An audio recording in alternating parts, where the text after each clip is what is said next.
Israeli Prime Minister Benjamin Netanyahu was in Washington, D.C. on Tuesday, a day before he's set to speak to a joint session of the U.S. Congress. But even abroad, he could not escape pressing challenges back home. Video and images released by his office showed him meeting with families of Israeli hostages believed held by Hamas in Gaza. He told family members that, quote, the conditions are ripening for a ceasefire that would bring some of the captives home. But senior Hamas official Sami Abu Zuhri told Reuters there was nothing new in Netanyahu's stance. He said, quote, Netanyahu is still stalling, and he is sending delegations only to calm the anger of Israeli captives' families.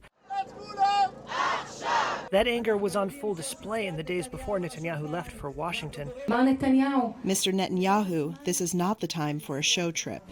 Danielle Aloni was held captive in Gaza along with her 5-year-old daughter before they were freed in a November ceasefire. Adina Moshe is another former hostage. I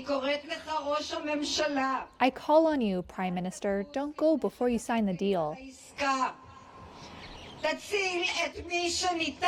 Save those you can. There are living hostages. There is no time. Hamas gunmen killed 1,200 people and took more than 200 captive in an October 7th rampage through Israeli communities, according to Israeli tallies. In a week-long truce in November, more than 100 hostages were freed in return for 240 Palestinian prisoners. Hamas and other militants are still holding 120 captives, around a third of whom have been declared dead by Israeli authorities. Israel's devastating retaliatory air and ground operation has so far killed more than 39,000 people in 10 months of fighting, according to Palestinian health officials. Netanyahu's visit comes amid a renewed push by Israeli forces in Khan Yunis. Israel called on civilians to again evacuate the city. Those forced out include Ibtital al-Brahim, along with her family. She told Reuters they had to leave without food, water, or essentials.